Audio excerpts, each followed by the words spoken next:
থেকে বাড়া বাবা কি করছিস বুঝছো বাবা শোন তুমি বরবর খায় বাবা মানুষ হয়ে গেছে পাড়া দিয়ে জান ভাই। আরে হ্যাঁ আমার হয়ে গেছে। জি জি আমি এখনই আসতেছি। ওকে ঠিক আছে স্যার। জি চাচা এভাবে হাত পেতে আছেন কেন, কিছু বলবেন? হ্যাঁ বাবা, আপনার গাড়িটা মুছে দিয়েছি তো, তাই আমাকে কিছু বকশিশ দিন। আমি তো আপনাকে বলি নাই যে আমার গাড়িটা মুছে দেওয়ার জন্য, কিন্তু আপনি কেন আমার গাড়ি মুছতে গেলেন? আমি খুব অভাবী বাবা, আমি খুব অসহায়, অনেক অভাবে পরে আপনার গাড়িটা একটু মুছে দিয়েছি কিছু সাহায্যের জন্য। আপনি অভাবে আছেন তাতে আমার কি সমস্যা? আমি তো আপনাকে বলি নাই যে আমার গাড়িটা মুছে দেন।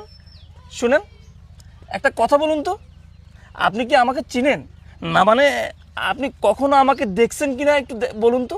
না বাবা, আমি তোমাকে চিনি না, তোমাকে কোনোদিন দেখেছি বলে মনেও পড়ে না। আমি খুব অভাবে আছি বাবা, আমাকে 100টা টাকা দাও বাবা, আমার বাড়িতে আমার পরিবার না খেয়ে আছে।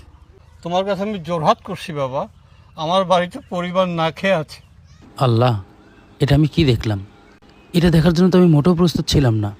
কোন জায়গার মানুষ আজকে কোথায় এসে দাঁড়িয়েছে? আচ্ছা, উনি কি আমাকে চিনতে পারে নাই? আসলেই মনে চিনতে পারে নাই। আমি একটু যাচাই করে দেখি তো উনি আমাকে চিনতে পারে কিনা, আর বিষয়টা একটু জানার চেষ্টা করি আজকে কেন ওনার এই পরিণতি। দাও না বাবা 100 টাকা বাবা।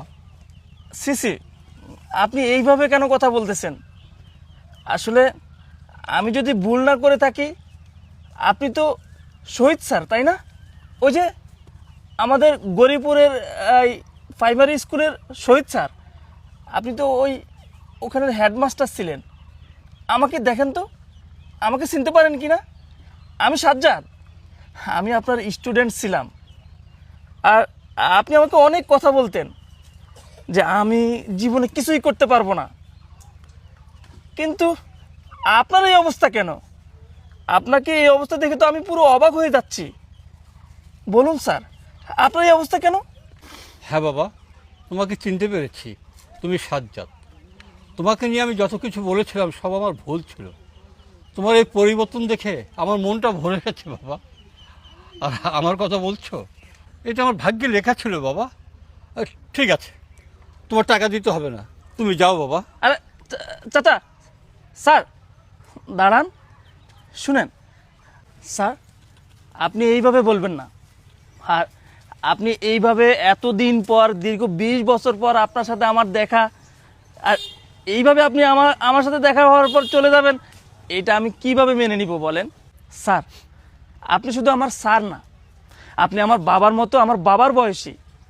যাই হোক, আমার কথা তো আপনি শুনলেন, কিন্তু আপনার এই অবস্থা, এটা তো আমি বিশ্বাসই করতে পারতেছি না।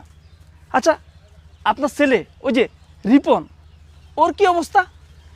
আপনি না বলতেন আপনার ছেলে একদিন অনেক আপনার নাম উজ্জ্বল করবে, নিশ্চয়ই অনেক বড় কোম্পানিতে জব করে, তাই না?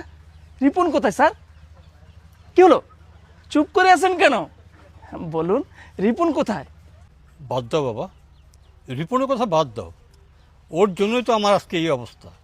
রিপনের কথা আমার সামনে বলেও না, ওকে আমি মানুষ করতে পারিনি।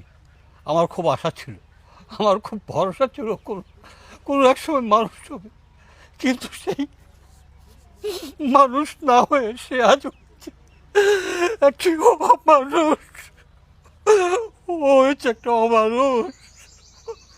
ওর কথা তুমি আমাকে বলি বাবা, ওর কথা বলি না। চাচা টানা করেন না, শুনেন। ওর কথা তুমি বলিও না বাবা, ও একটা অমানুষ। চাচা চাচা শুনেন, আপনার চোখের পানি বলে দিচ্ছে আপনি ভালো নেই, আপনি খুব কষ্টে জীবন যাপন করতেছেন। চাচা চাচা আপনি আমাকে বলুন কি হয়েছে? ওর কথা শুনতে চাও বাবা, তাহলে শোনো। বাড়ি থেকে বাড়া কি হয়েছে? মানে তোমাদেরকে আমি কয়দিন থেকে বলতেছি এই বাড়ি ভিটা আমি বিক্রি করছি, এই পাওনাদার আসবে বাড়ি নেওয়ার জন্য, আমার কাছে কিছু টাকা আছে, তোমরা বাড়ি থেকে বাইরে হওয়ার জন্য আমার টাকা দেয় না। তোমরা জানো না সারাদিন আমার টাকা লাগে, জানো না? সেবরি তুই তোর বাবাকে ধাক্কা মারবি? হ্যাঁ দুটাকে একসাথে একেবারে ফাইনাল করে ফেলাম। ও থাকো কোনো আল্লাদি কথা চলবে না আমার কাছে। যেটা কই মনোযোগ দিয়ে কান খুলে শোনো। ওই ধুবড়ির বাড়ির পাশে যে ছোট্ট কুটির ঘরটা আছে, ওই জায়গার বাড়িটা আমি ভাড়া নিছি। ওই জায়গা তোমরাও থাকবে, আমিও থাকবে। আর তোমাদের ডিউটি হলো সকাল বিকাল তোমরা বাড়ির থেকে বাইরে যাবা, ভিক্ষা করবে, আর চুরি করবে, ডাকাতি করবে, কি করবে এটা আমার দেখার টাইম নেই। আমার লাগবে টাকা। কি করছি বুঝছো? বুঝছি বাবা। হ্যাঁ? বাবা শোন, তুমি বরবর খায় বাবা শোন, বাবা শোন, তুই তো আমার সব শেষ করি বাবা। আমার চাকরির টাকা, রিটায়ারমেন্টের টাকা, পেনশনের টাকা সব শেষ করে দিস বাবা, কিচ্ছু বলে যাই। শেষ মেশে এই ভিটে বাড়িটা আমাকে ছাড়া করলি বাবা, এই ভিটে বাড়িটা আমাকে ছাড়া করলি, এই ভিটে বাড়িটা আমাকে ছাড়া করলি। কোনো আদিক খাতা না, কোনো আদিক খাতা হবে না, কোনো কথা হবে না। দিন শেষে লাগবে টাকা। আর কথা শোন, ভালো করে কথা শোন।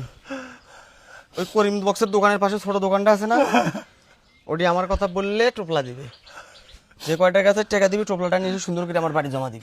কই বাবা, আমার কথা এই মানুষ নয়, এই অমানুষ হয়ে গেছে। পাড়া দিয়ে জান বাই করে ফেলবো। আমি বলছি না, কোনো কথা না। যা বাড়ি থেকে বাড়া। আর কান্না করেন না, আপনি আর কান্না করেন না স্যার। চলেন, আপনি আমার সাথে চলেন, বাকিটা আমি ওখানে দেখতেছি। চলেন, উঠেন, আপনি গাড়িতে উঠেন, উঠেন স্যার, উঠেন।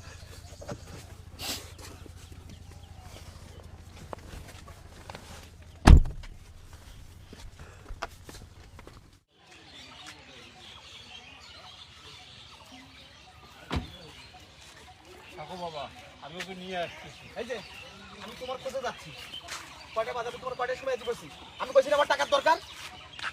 ওমা কুমা, আজকে থেকে গাড়িতে আইছো, মালদার পাটি পাইছো মনে হয়। ধান্দাটাও বোধহয় ভালো হয়েছে। দেখি কয় টাকা পাইছো দেখি। না বাবা, আমি 1 টাকাও পাই নাই বাবা, আমি 1 টাকাও পাই, আমার কাছে কোনো টাকা নেই। মাথা ঠিক আছে তোমার? আমি কইছি না আমার টাকা লাগবো, 1 টাকাও পাও নাই মানে?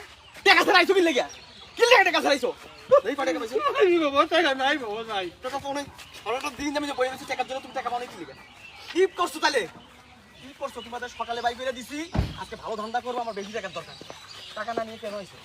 হ্যাঁ, ও দামি গাড়ি রেখে চড়ার সব যাচ্ছে।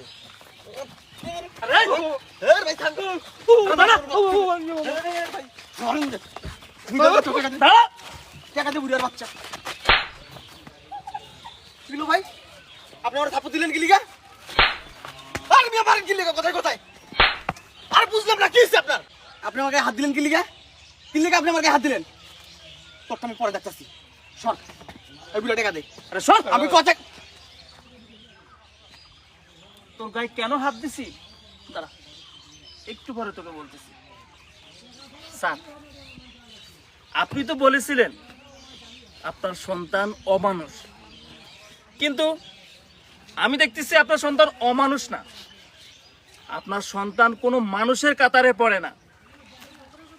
তুই কি বললি? আমি তোর গালে কেন থাপ্পড় দিয়েছি? এই, তুই যে তোর বাবার গালে থাপ্পড় দিলি, তুই যে তোর বাবাকে মারলে, তুই একজন শিক্ষকের গায়ে হাত দিয়ে বড় অন্যায় করছিস। একজন মানুষ গড়ার কারিগর, তার গায়ে তুই হাত দিছিস, তোর কোনো ক্ষমা হতে পারে না। এই, তুই না বলতি আমাকে? দেখ তো, তুই কি আমাকে চিনিস? আমাকে চিনিস তুই? না, আমি তো আপনাকে চিনতে পারতেছি না। কি করে চিনবি? কি করে চিনবি? তোর ভিতরে তো মানুষের কোনো কিছুই নাই, তুই হয়ে গেছিস অমানুষ। আরে দেখ, ভালো করে দেখ, আমি সাজ্জাদ। হ্যাঁ, আমি সাজ্জাদ, আমি তোর সাথে পড়াশোনা করছি ওই যে প্রাইমারি স্কুলে। সাজ্জাদ? হ্যাঁ ওই যে ঘুষে দিয়ে তোর আমি নাক ফাটাই দিছিলাম ছোটবেলায়, হ্যাঁ, তুই? হ্যাঁ, আমি সেই সাজ্জাদ। হ্যাঁ বন্ধু, এতদিন পর তোরে চিনতে পারি নাই। আরে তোর তো পুরো চেহারাই চেঞ্জ হয়ে গেছে গা। তুই কি এই ভাড়া গাড়ি চালাস নাকি? ভাড়া গাড়ি? আমি ভাড়া গাড়ি চালাই না। তাইলে আমি গাড়ি ভাড়া দেই। মানে এই যে, হ্যাঁ হ্যাঁ, প্রাইভেট কি তোর? এই গাড়ি আমার, এরকম কয়েকটা গাড়ি আমার আছে, বাড়ি আছে। আলহামদুলিল্লাহ, উপরওয়ালা আমাকে অনেক ভালো রাখছে। কিন্তু তোর অবস্থা দেখ, তোর অবস্থা দেখ। বয়স হয়েছে প্রায় 28 থেকে 29, এখনো বাবার কাছে টাকা চাচ্ছিস, বাবাকে প্রতিনিয়ত রাস্তাঘাটে বাজারে পাঠাইতেছস ভিক্ষা করার জন্য, আর সেই ভিক্ষার টাকা দিয়ে তুই চলতেছস, রংবাজি করিস, নেশা করিস। এগুলা ঠিক ভাই? এই যে আমার গাছ উল্টাইতেছে, এই দেখ লাল লাল হয়ে যাইতেছে। এখন যদি আমি নেশা না করি না, আমি মরে যাবো বন্ধু। আমি কি করতাম ক? এই দেখ আরো দেখামো, এই দেখ পিছনে আরো আছে। অস্থির লাগতেছে, নিঃশ্বাস ছোট হয়ে যাচ্ছে, দম ভারী হয়ে যাইতেছে, বুকে চাপ অনুভব হইতেছে। এখন যদি নেশা না পাই না, সত্যি আমি পাগল হয়ে যাবো। আব্বা বন্ধু টেকা দে না, আমি যামু আর খালি একটা টান দিয়া আবার তোর কাছে আমু। আমি আয়া তোর লোকে কথা কমু, আমি কথা কমু। চুপ বেয়াদব। হয়েছে কি, তোর কথা না ভালো লাগতেছে না বন্ধু, টেকা দে না। আবার কম না, আরে কম না বন্ধু, তোমার মার কাট আমার একটা মালের টেকা দে, খালি জামু একটা টান দিয়ে তোর কাছে আসবো। চাচা আমি তো কার সাথে কথা বলবো বন্ধু, ও তো বন্ধু, ও তো মানুষ নেই, ও মানুষের কাতারে নেই। আর কয়টা টাকা দিনা বন্ধু আমার। ও তো আব্বা দেখো, বাবা আব্বা দেখো না, ওরে তো পাগলা কারো তো ভর্তি করতে হবে। আমার দমটা বন্ধ হয়ে যাইতেছে আব্বা, আমার মাল খাওয়া লাগবে। ওর জ্ঞান বলতে কিছু নেই, সব শেষ। আচ্ছা তুই আমার বন্ধু না? আরে চুপ কর। দে না ভাই, আমি একটা বন্ধু। একটা টান দিয়ে আইতাছি, আমি আবার আইতাছি, তোর লগে দেখা করবো তো আমি। আব্বা খোদার কসম আব্বা, আজকে লাস্টবারের মতো আমার শুধু আজকে নেশাটা করতে দাও আব্বা। আমি জীবনে তোমার গায়ে হাত দিলুম না, তোমার ভিক্ষা করব। রিপন উঠ উঠ, আমি তোর নিয়ে যাচ্ছি। আমার নেশা করাবে? হ্যাঁ তোর নিশা কর। আমার টাকা দিবি? উঠ, তুই গাড়ি তুল, আমি তোকে নিয়ে যাচ্ছি। আরে ভাই তাড়াতাড়ি হ্যাঁ বল। তাড়াতাড়ি না। তুই শান্ত হ ভাই, শান্ত হ। আমি তোরে নিয়ে যাব, তোরে আমি নেশা করাবো। থাক চাচা, আপনি মন খারাপ করেন না। শুনেন, আমি ওরে নিয়ে এখন রিহাবে যাব, আমি ওরে ডক্টর দেখাবো। আপনার পুরো পরিবার দায়িত্ব আমার, আপনি এটা নিয়ে টেনশন করেন না। আপনি এক কাজ করেন, বাসায় যান, ফ্রেশ হন, তারপরে আমি আপনার কাছে আসবো। ঠিক আছে, যান, আমি হসপিটালে যাচ্ছি। ঠিক আছে, যান।